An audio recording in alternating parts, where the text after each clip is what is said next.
oyentes, bienvenidos a otra entrega de Debate Jurídico, programa oficial de la Academia Dominicana del Derecho. Hoy se encuentra con nosotros un miembro de nuestra entidad, especialista en Derecho Marítimo, quien precisamente nos va a hablar sobre ese tema. Nos referimos al doctor Pedro Atiles Nin. Muy buenas noches, doctor Pedro. ¿Cómo te sientes? Jotin, gracias por haberme invitado a este novedoso programa jurídico, en la cual trataremos un tema de interesante interés para el país, el derecho marítimo, una disciplina muy poco conocida. Así es. En las universidades y diría también en muchas esferas de nuestro entorno. Bien, Pedro, ¿podrías tú comenzar, por ejemplo, definiéndonos qué es el derecho marítimo internacional? El derecho marítimo internacional, en sentido lato, podríamos definirlo como el gran tratadista George Ripper, como el conjunto de reglas jurídicas que norma todo lo que tiene que ver con la navegación del mar. Sin embargo, también tiene aspectos de otras disciplinas, interfieren otras disciplinas del derecho, como el derecho penal, en todo lo que concierne a los delitos que se cometen a bordo de las naves o buques mercantes o de pasajeros. Tenemos también el derecho administrativo, que regula todo lo concerniente a la policía de puertos y de navegación en las costas. Tenemos también el asunto del derecho internacional, que más bien regula todo lo que tiene que ver con el estatuto del buque y aquellos que lo usufructan. Así lo podríamos definir. Pero entonces, ¿hay una diferencia entre derecho marítimo y derecho del mar? ¿O es lo mismo? Yo diría que es distinto. El derecho del mar es aquella disciplina que regula todo lo que tiene que concierne al mar entre estados. Es decir, el derecho del mar tiene que ver más bien con la soberanía, con los derechos y obligaciones y deberes de los estados.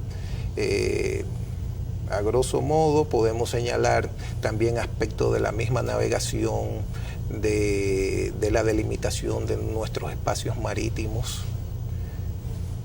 No sé si me entiende. O sea, eso es derecho del mar. ¿Y derecho marítimo decíamos entonces? Derecho marítimo, lo que pasa es que el convenio del derecho del mar, podemos llamarlo la Biblia del derecho en sí. Sí. Es una convención que se adoptó en Ginebra, y por las naciones, que adoptó las Naciones Unidas en Ginebra, y es el convenio, diríamos, que regula todos 3 grados de jurisdicciones: el estado rector del puerto, el estado de abanderamiento y el estado ribereño. Fíjate que ahí interceden varias normativas. Es decir, como estado ribereño tiene que ver con el paso de los buques en los estrechos, en las bahías, en los accesos. Tenemos también con el estado del rector del puerto todos los aspectos que tienen que ver con la seguridad, con el estado de abanderamiento, con el pabellón que enalboran los buques a bordo, en la popa de lo mismo, matriculación, registro, etcétera. ¿Y cómo se delimita nuestro mar territorial? Bueno, nuestro mar territorial, según el convenio, se extiende a 12 millas náuticas. 12 millas náuticas desde la línea base. ¿Y cuál es la línea base entonces? La línea base donde termina la marea y empieza en línea recta. 12 millas náuticas. 12 millas náuticas. Entonces viene, y a partir de ahí entonces ya viene la zona contigua y luego la zona económica exclusiva. La zona contigua se extiende a 24 millas y la zona económica exclusiva, de acuerdo a la plataforma continental, tenemos 12 millas marinas. ¿Qué es eso? 12 millas marinas. Mejor eso de zona contigua y zona... ¿cuál es la que viene luego? ¿Zona marítima? La zona, por ejemplo, la plataforma continental, que tiene que ver también con la explotación de los recursos de los fondos marinos, tenemos, según nuestra zona económica exclusiva, nos permite la explotación de los recursos renovables y no renovables, ya sea, por ejemplo, petróleo, gas natural, cualquier cosa que se pueda encontrar en los fondos. Tenemos una limitante de 200 millas náuticas para tratar de excedernos de esas 200 millas náuticas. Entonces tendríamos que necesitar la autorización de uno de los 3 órganos rectores que prevé el convenio, que es la Comisión Limitante de los Fondos Marinos. Sí, pero a veces yo veo en canales de televisión cómo algunos países detienen esa pesca de arrastre cuando entran a sus aguas territoriales, ¿no? Sí, correcto. Pero no pueden también ser capturados, por ejemplo, esos buques un poco más allá de las aguas territoriales en esa zona contigua. Bueno, entonces tiene el Estado de Derecho también sí, sobre... Claro, ejerce su soberanía dentro de sus espacios marítimos, hasta donde tiene sus fronteras marítimas, la puede extender. ¿Y eso es un estándar internacional o cada país tiene una zona distinta? Bueno, mira, primero las fronteras marítimas, en el caso de República Dominicana, solamente se han negociado con Venezuela y Colombia. Debemos establecer negociaciones bilaterales con Puerto Rico, con Haití, con Cuba, que son aquellos países con quienes sí generamos fronteras marítimas, con las Islas Turcas y Caicos. En ese sentido, se delimitan por latitudes y coordenadas nuestros espacios marítimos, basados en las 12 millas náuticas que establece el convenio UNCLOS, o mejor conocido como el Convenio de Derecho del Mar de 1982, que fue acogido en Montego Bay, Jamaica, y que la República Dominicana acaba de ratificar en la Cámara de Diputados, porque ya en el Senado había sido aprobado con 17 interpretaciones de conformidad a unas declaraciones que me dio nuestro amigo Pelegrín Castillo, que es quien ha propugnado y abogado porque eso se apruebe. Entonces eso de las millas de la frontera marítima depende esencialmente de cada estado, ¿verdad? Hay límites diferentes, unos podrán tener 20 millas náuticas, otros tendrán 12 como nosotros. Sí, claro que sí, eso es de acuerdo a la característica de cada estado, porque hay muchos estados que tienen características archipielagicas, que fue como fue declarado y concebido la República Dominicana como un estado archipielágico de conformidad a la ley de estado archipielágico, que es la ley 6607, que fue una ley que de reciente aprobación y que trabajó básicamente el señor Carlos Michelén y Pelegrín Castillo. ¿Y cuál es la función, Pedro, de la Organización Marítima Internacional? La Organización Marítima Internacional es un órgano apéndice de las Naciones Unidas que se encarga de más bien de todo lo que tiene que ver a la seguridad de la vida humana y a la protección del medio marino. Ha adoptado alrededor de 800 códigos y como 80 convenios internacionales que pone a disposición de la comunidad marítima internacional. Pero es bueno decir también que la República Dominicana es signataria de la Organización Marítima Internacional desde el año 1953. O sea, somos prácticamente miembros fundadores. ¿Y realmente juega un papel importante esa organización o sencillamente es una entidad que... Importantísimo. Tiene su sede incluso en Londres, en Inglaterra, que es uno de los países pioneros en la navegación marítima. Y desempeña un papel muy importante, y sobre todo si vemos que los mismos buques de hoy en día están adoptando como política medidas tendentes a la protección del medio marino, y cada día adoptan requisitos y estándares de seguridad que evite poner en riesgo la vida humana en sí. Tenemos como ejemplo el convenio más viejo de ellos, que es el convenio SOLAS. ¿SOLAS? ¿Qué significa? El convenio SOLAS, que significa el convenio adoptado sobre seguridad de la vida humana en la mar, que es un convenio que fue redactado a raíz del hundimiento del Titanic.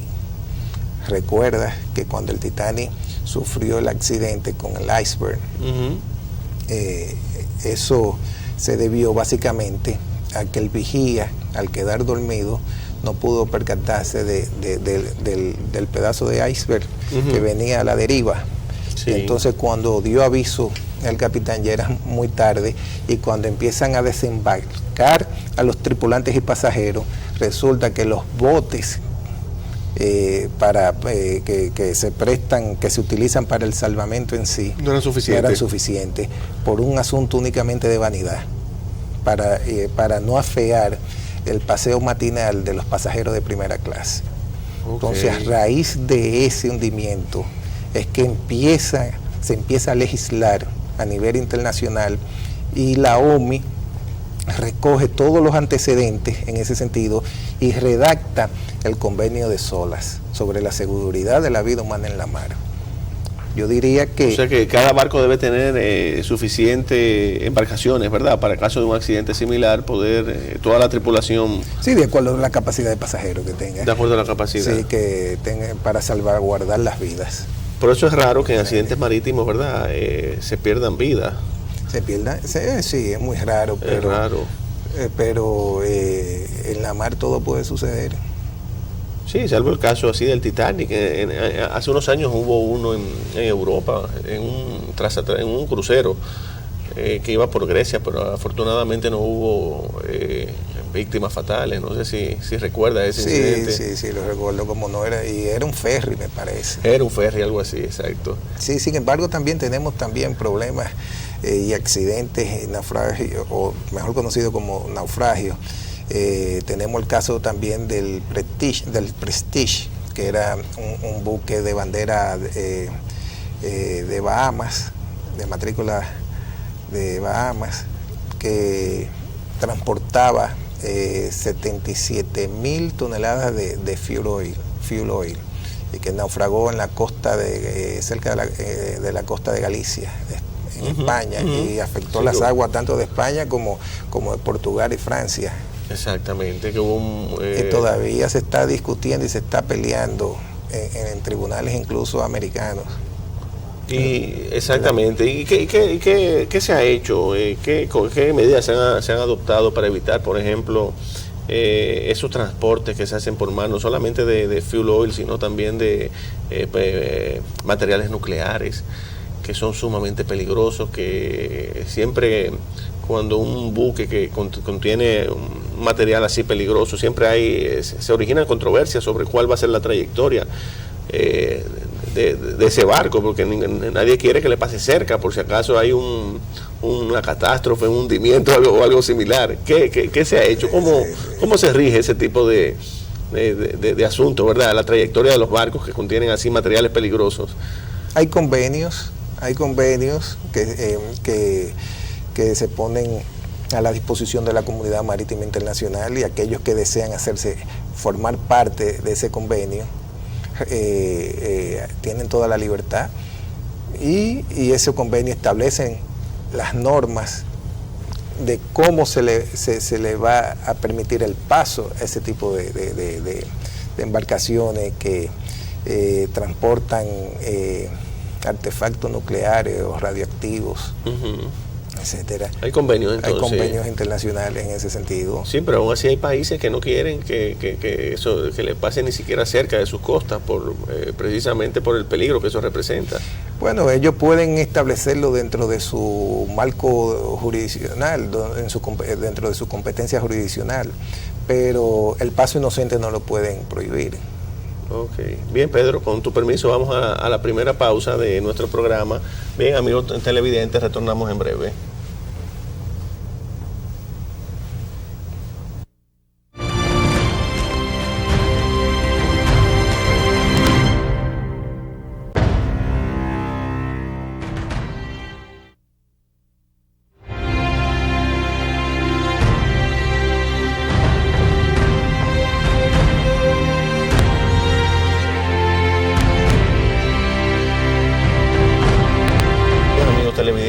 continuamos nuestra interesante conversación con el doctor Pedro Atiles Nin, quien nos está ilustrando sobre el derecho marítimo y las normas internacionales en esta materia. Pedro, ¿qué nos puede decir sobre los contratos marítimos y las convenciones que los rigen?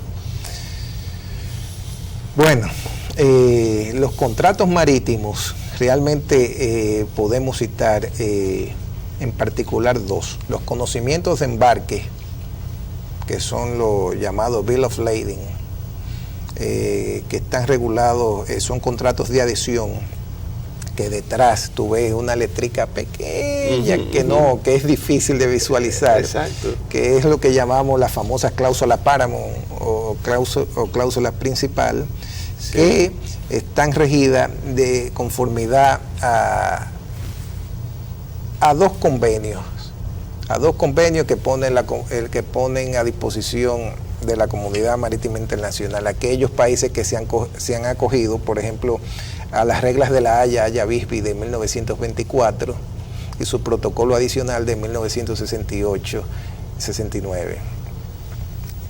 y aquellos que se han acogido a las reglas de Hamburgo, como es el caso de la República Dominicana, que es un convenio que data de 1978 y que se aprobó el pasado año en virtud de la ley, de la resolución 11-07, y que yo fui quien impulsó ese convenio en el Congreso Nacional, porque entiendo que el país, como es más usuario que transportista, nosotros básicamente no tenemos marina mercante, el conjunto de flota, dependemos entonces de las marinas mercantes de los países desarrollados, y como país más bien usuario, dependiente, cargador, embarcador, ese convenio en sí permite delimitar tanto las responsabilidades del transportista como las responsabilidades de los embarcadores o de los usuarios, delimitando cada una de forma clara y precisa, y prevé el retraso de la entrega de la mercancía, que la Haya no lo prevé, y prevé también indemnizaciones también más ajustadas a la realidad. Doblega el monto de la indemnización en el sentido de que las reglas de la Haya tienen indemnizaciones básicamente pírricas en relación a los daños o pérdidas que pueda sufrir una mercancía en sí.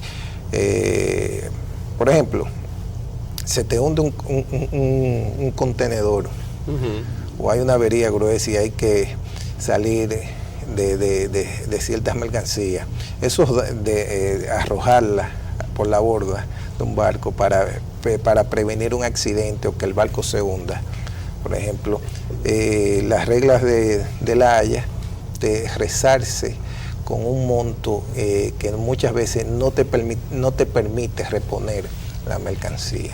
Sin embargo, en el caso de las reglas de Hamburgo, esas indemnizaciones, ese monto se doblega. Entonces es superior, es más conveniente. Es más conveniente, y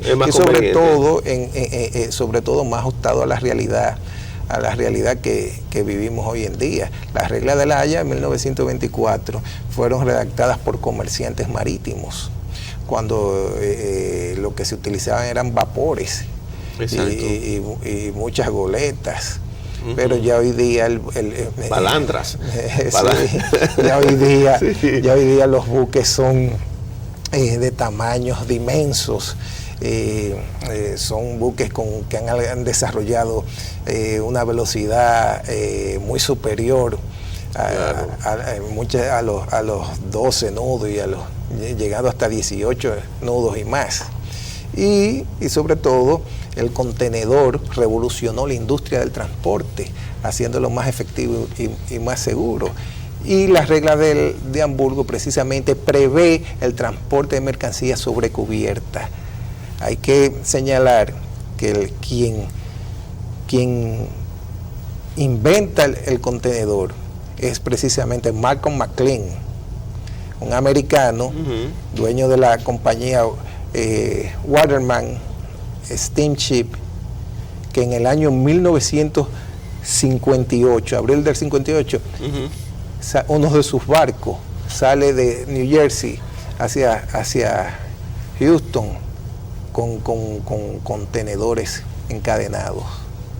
Okay. Entonces luego la compañía Sea-Land lo adquiere por primera vez y eran los famosos Sea-Land, como le decían aquí, cuando lo veían en las calles transportado por camiones terrestres. Hay un Sea-Land. Ok. Sí, y dime una cosa, ¿se dan muchos casos de demanda con ocasión de problemas marítimos en nuestros tribunales o son muy ocasionales? Es una interesante pregunta, Yoti. Mira, en transporte marítimo no hay esa cantidad de litigios, no se producen esa cantidad de litigios, porque el transporte marítimo como más bien es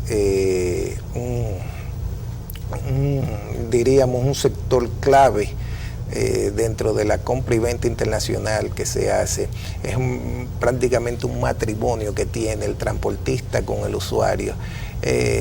Siempre se busca una fórmula de arreglar las cosas y cuando no se pueden poner las partes de acuerdo, entonces deciden someterse a un arbitraje marítimo, pero que hace más expedita la controversia, la solución de controversias. Sin necesidad de hacer por eso no van casi a los tribunales. Exactamente, lo haría muy costoso y dilataría demasiado. ¿Y qué establece nuestro código de comercio con relación al comercio marítimo? Bueno, mira, nuestro código de comercio es un código totalmente obsoleto. Sí.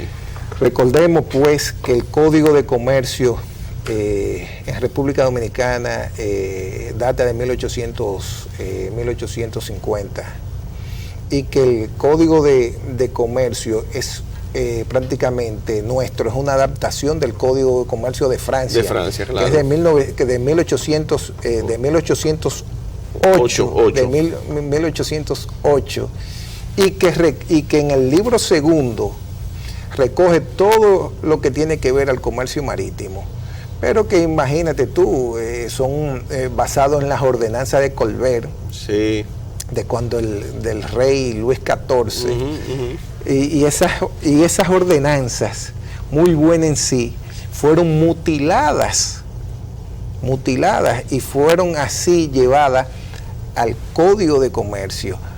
¿Por qué? Porque Francia es regido por un Consejo de Estado y los tribunales que hicieron interpretaciones de las ordenanzas de Colbert hicieron caso omiso a interpretaciones que hubiesen sido, si hubiesen de acogerse, hubiésemos tenido regulaciones bastante buenas. Sin embargo, ya hoy día no cabe, no aplica dentro de la realidad que vive el mundo en la industria del transporte esas disposiciones previstas en nuestro Código de Comercio. Entonces, ¿no tenemos leyes especiales con relación al comercio marítimo que vengan a corregir esa situación del Código de Comercio? Claro que sí. Mira, me voy a referir a Georges Rippel, uno de los mejores tratadistas franceses, dice, pues es cierto que el comercio de mar se hace en condiciones que motivan una legislación especial. Correcto. Y el carácter, que no veo muy bien, el carácter remoto de ciertas operaciones necesitan reglas especiales. O sea, nosotros tenemos leyes. Desde aquella época se reconoce que el derecho marítimo es una disciplina sui generis, que debe ser codificada aparte de lo que era el Código de Comercio, pero se dice que los redactores del Código de Comercio no le alcanzó el tiempo. Entonces por eso se introdujeron las ordenanzas de Colbert en el Código de Comercio. Sin embargo, es bueno señalar que hay un proyecto de legislación que reforma esas disposiciones de nuestro Código de Comercio que está depositado en la Cámara de Diputados. ¿Desde cuándo? Bueno, lo depositamos hace mucho realmente, pero lo reintroducimos el año pasado a través de Pelegrín Castillo. Tiene alrededor de casi aproximadamente 10 años. Tú dirás, ¿por qué tanto? ¿Por qué tanto tiempo? Mira, este código contiene 656 artículos aproximadamente. Y como es una materia especial y muy pocas personas, incluyendo abogados nuestros, conocen de esta disciplina, a pesar de que somos una isla, y que a quienes yo invito a que abran los ojos para que podamos explotar nuestro gran potencial marítimo en nuestra condición de isla. Y sobre todo si pensamos que el 90% de lo que entra y sale por el país se desarrolla por la vía marítima, que es la vía más expedita. Exacto. Entonces, ese proyecto se reintroduce por vía la Fuerza Nacional Progresista, de forma de que sea puesto en agenda. ¿Cuál es la fecha? Diciembre del 2008, como podemos ver aquí. Cabe señalar que esa importante pieza regula 7 aspectos del derecho marítimo. Sí, ¿cuáles aspectos? Podemos señalar, como vemos aquí, el contrato de explotación de buques. Buques y garantías marítimas. Sujetos de navegación, accidentes de la navegación, los seguros marítimos, los espacios marítimos nacionales de conformidad al convenio que mencionábamos en principio de este programa. Correcto. El convenio de UNCLOS, que es el convenio de las Naciones Unidas sobre derecho del mar. Correcto. Y por último, el transporte multimodal, que quizá muy pocas personas sepan lo que es el transporte multimodal. El transporte multimodal más bien es la explotación de 2 o más medios de transporte distintos. Yo puedo venir por barco e irme por avión. Yo puedo coger un tren en Europa, montarme en un barco con un destino de un país distinto, llego y entonces me embarco por avión. Y entonces ahora actualmente estos puntos que están en esa pieza, ¿cómo si hay algún conflicto no tenemos una ley especial que más o menos lo contemple estos asuntos? No hay ningún conflicto. Nada. Al contrario, pondría las reglas de juego claras, sobre todo para los inversionistas locales. No, yo digo si hay alguna ley, extranjeros. Si hay alguna ley actualmente que más o menos contemple algo sobre esos puntos. No tenemos nada. No existe nada. No existe nada. Entiendo. Es lo mismo que, por ejemplo, en Estados Unidos, el que se dedica a los bienes raíces tiene una licencia de brokers, que tiene que coger su curso para poder dedicarse a esa actividad. Especial, bueno, en República Dominicana, aunque el caso es distinto, debemos tener reglas de juego claras en ese sentido, incluso para los mismos estudiantes, como cultura, como una disciplina también que se introduzca en las universidades. Correcto, sí. Porque no podemos vivir de espalda al mar, como señalaba mi querido almirante de Buen Lavandier, que en paz descanse, que decía que el único país donde las personas visitan el malecón y se sientan de espalda al mar es República Dominicana.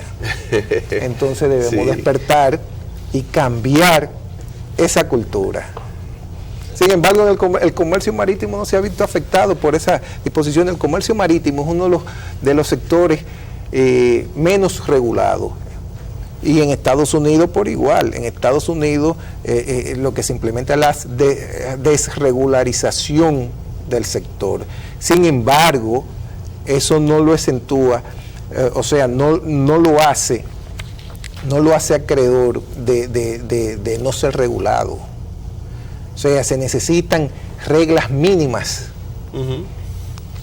Sí, bien, Pedro. Mínimas que vayan, que defiendan también los intereses de públicos. Correcto. Y privados.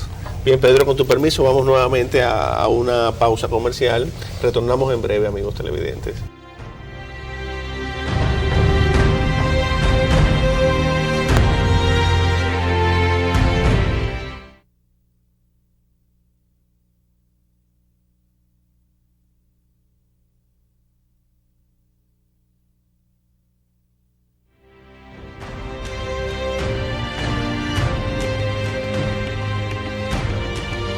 amigos televidentes, continuamos nuestra interesante conversación con el doctor Pedro Atilés Nin, que nos está enseñando todo lo relativo a lo que es el comercio marítimo.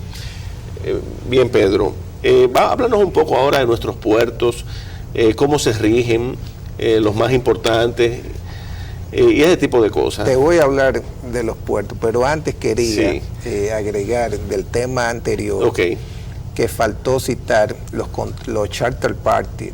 Los charter party son los contratos de fletamento, porque hablamos de los bill of lading, que son los conocimientos de embarque, pero no hablamos de los contratos de fletamento.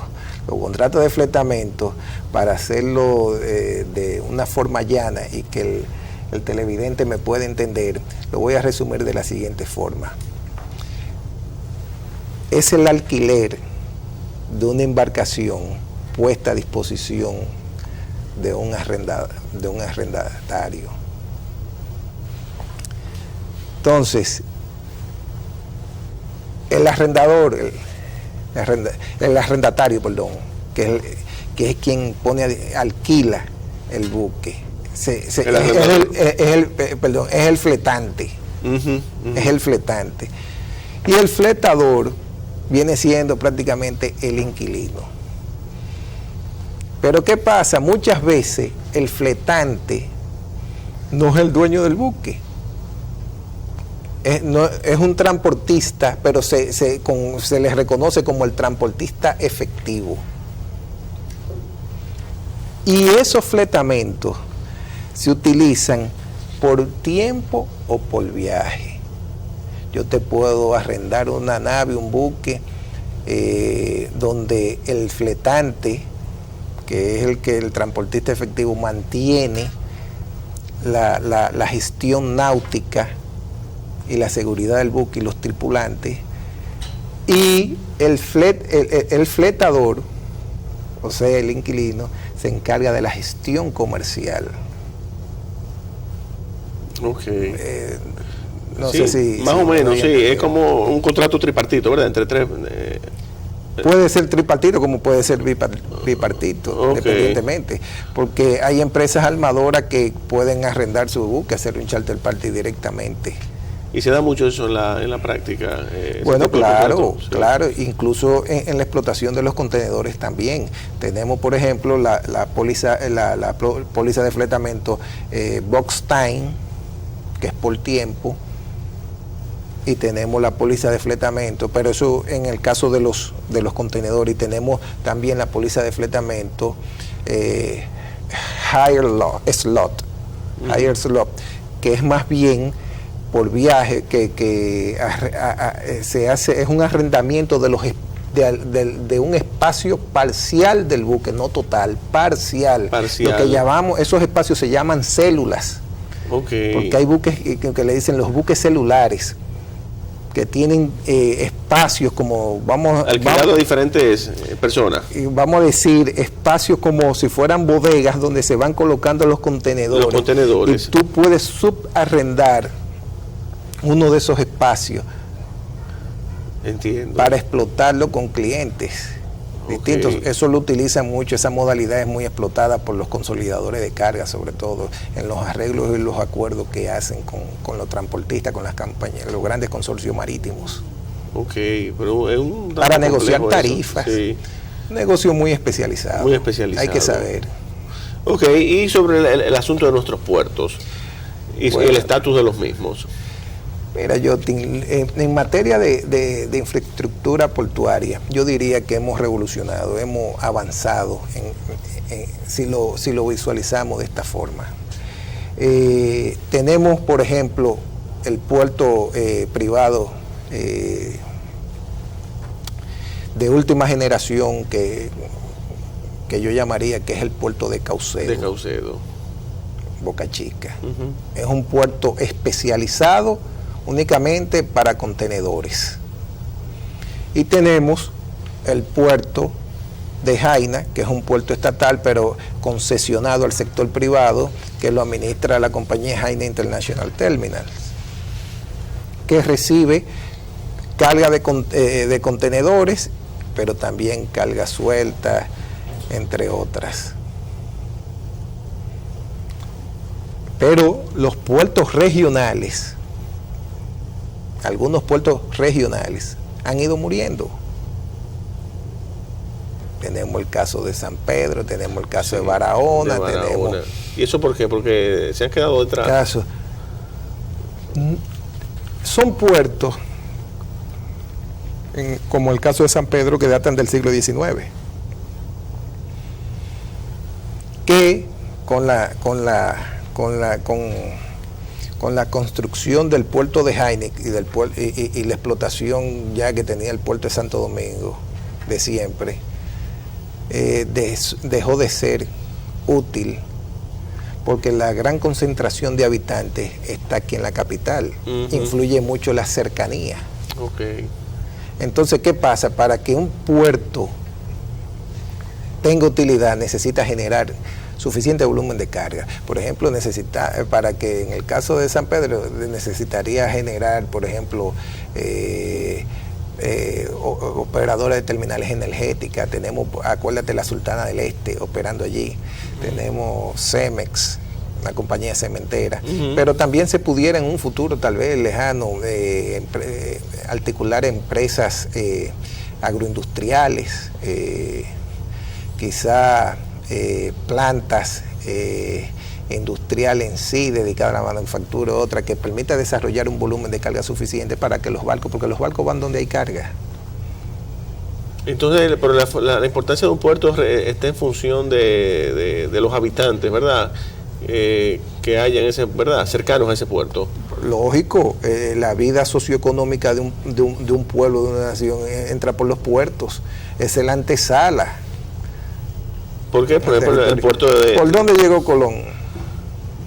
Sí, pues llegó por barco. Ahí no está la Ceiba, donde amarró su embarcación. Claro. La Santa María. Pero hay puertos de gran calado como que también han perdido importancia, como ese mismo de San Pedro de Macorís, el de Barahona. Por ejemplo, Manzanillo pero Manzanillo exporta guineos. Acuérdate que en Manzanillo funcionaba la Granada Fruit Company. Y tenemos en el sur, tenemos por allá por Cabo Rojo, teníamos la explotación de bauxita, con la Alcoa Company, que son compañías transnacionales grandes que explotaron eso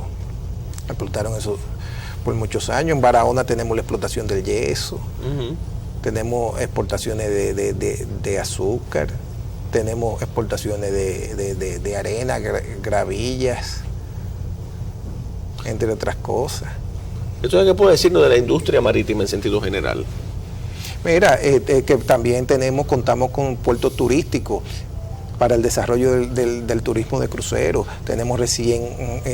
aquí hay uno, el de Sanssouci. El de Sanssouci Port. Sí. Que eso ha reanudado las llegadas de buques de turistas, de pasajeros, de cruceros. Sí, que por cierto... Todas las semanas salen ¿verdad?, buques de ahí a las islas del Caribe. Sí, pero ya en manos privadas ha tenido una mejor administración las inversiones que se han hecho, porque tú recuerdas lo que era ese puerto. Los cruceros dejaron de entrar al país precisamente porque uno de esos grandes cruceros, tú te imaginas el costo que tiene un barco de eso. De repente bajó una nevera por el río y afectó una nevera. Bajó por el río y se le incrustó en la hélice de un barco. La línea no quiso volver. Wow. ¿Y cuándo ocurrió eso? Eso ya hace unos años. Sí. Y tiraban gomas de vehículos al río.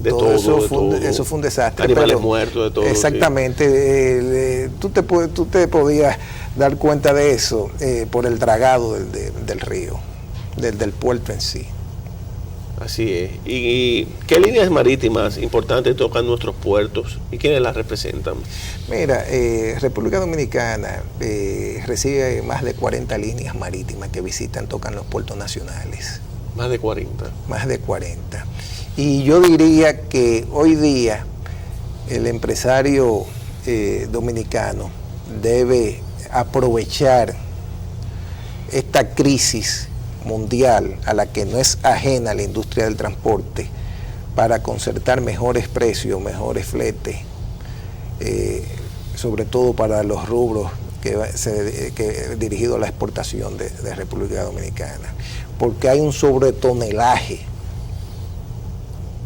de espacio a disposición esperando cargas, movilizar cargas. Entonces, como dicen, en toda crisis se desarrollan oportunidades. Vamos a ver si los empresarios se ponen en la pila y empezamos a generar cargas. O sea que muchos de esos buques vienen virtualmente vacíos aquí. No es que vienen vacíos, es que la carga ha bajado un 30%. Okay. De 20 millones de toneladas que a nivel general de toda la carga que se generaban anualmente, ha bajado un 30%. Eso es producto de la crisis. Hay 500.000 contenedores inmovilizados a nivel mundial. La industria siderúrgica ha bajado también un 30% de los materiales que van destinados a la construcción, al sector de la construcción. Entonces, eso le permitiría a República Dominicana, a los empresarios con visión, negociar con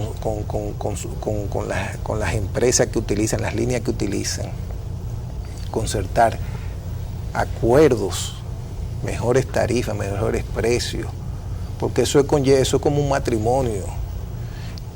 Yo me comprometo a generarte más volumen de carga con finalidad de conseguir mejores precios. Y a través de las exportaciones, tú sabes que es que entran los dólares, las divisas. Claro. Extranjeras, con lo que hay que hacerle frente a las importaciones. Pero tenemos un desbalance comercial en ese sentido, son más las importaciones que las exportaciones. Obviamente. Ok. Y háblanos un poco, Pedro, sobre la competencia en el negocio marítimo. La competencia en el negocio marítimo. Bueno, mira, el negocio marítimo, yo diría que es un negocio abierto. Abierto. Como un supermercado, tú vas donde más te convenga. Tú vas a la línea que más te convenga. Sin embargo, antes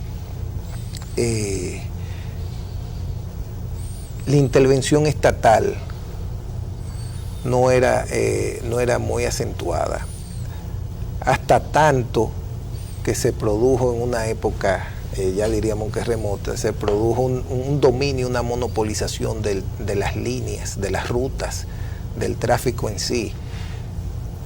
Tú recordarás que España e Inglaterra tuvieron siempre el predominio de las rutas de navegación, de la explotación y todo eso. Sí. Y que los mares eran cerrados. Y que con la teoría de Hugo Grocio fue que se liberó los mares, que es el padre de la libertad de los mares, Hugo Grocio. Porque había un escocés que tenía otra teoría, que no recuerdo el nombre, lo tengo por aquí, que se oponía a la tesis de Hugo Grocio, pero la teoría de la teoría de mares abiertos de Hugo Grocio se impuso. Y eso permitió luego la intervención del Estado para evitar el laissez-faire, o sea, el dejar pasar, libertad, para evitar ese monopolio. En la actualidad hay una especie de exención de antitrust, una ley de antitrust, de monopólico, pero que no aplica a la industria marítima, por ejemplo, de Estados Unidos y de algunos países también de Europa. No aplica. ¿Por qué? Porque muchas de esas líneas tienen limitantes. Por ejemplo, hay consorcios marítimos y hay conferencias marítimas, que son agrupaciones de distintos navieros, incluyendo hay consorcios marítimos que están conferenciados, donde se distribuyen, es una especie del cartel, que se distribuyen los mercados, es decir, adquieren itinerarios comunes, fijan fletes comunes, fijación de precios, aquellos que están conferenciados. Sin embargo, esa es la distinción que hay entre un consorcio y una conferencia marítima, en que el consorcio no fija precios, pero sí está dentro de los itinerarios para hacerlo, porque muchas veces, sobre todo con los buques contenedores, muchas veces no daban basto y necesitaban captar otros navieros, otros consorcios que entraran dentro de la conferencia para poder utilizar hacerla de manera eficiente y sostenible la industria del transporte. Se han celebrado conferencias marítimas importantes para la liberalización del tráfico, ¿verdad? El tráfico de buques y eso. Sí. Pero también hay buques outsiders, líneas outsiders, o sea, fuera de conferencias. Fuera de conferencia. Que no forman parte de esas agrupaciones o de ese cartel. Y eso suele ser más conveniente para los transportistas, ¿o no? No necesariamente. No necesariamente. Las líneas regulares te garantizan un itinerario seguro, okay, una frecuencia segura. Una frecuencia segura. Que quizás un outsider no te lo ofrece. Entiendo. Pero también hay buques tram, que es de acuerdo a la oferta y la demanda. Y también tenemos los buques que son fletados por viaje o por tiempo. Entonces, tu opinión sobre el negocio marítimo en sentido general. Tú dices que ha disminuido. Está en baja, pero yo soy optimista. Yo soy optimista y yo creo que se va a levantar con una rapidez asombrosa por el sendero exitoso que siempre han tenido. O sea, los grandes consorcios marítimos han optimizado sus mercados, han establecido empresas de logísticas integral. ¿Tú crees que es hora ya, antes de finalizar, de que nuestro país tenga una marina mercante? Bueno, mira, ahora sí es difícil. Tener una marina mercante, porque los grandes consorcios se están fusionando, lo llamado merge.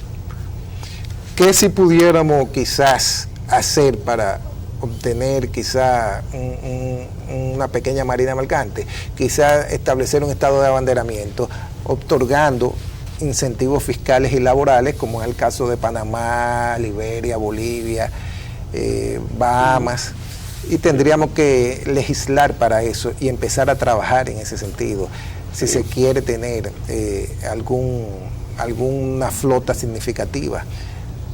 Bien, Pedro, hemos llegado ya al final de nuestro programa. Ha sido muy, muy provechoso, porque la verdad que es un tema desconocido para la inmensa mayoría de los abogados, pero ya en una próxima ocasión vamos a seguir abundando sobre una serie de temas que se nos han quedado. Bien, amigos televidentes, será hasta la próxima semana. Muy buenas noches.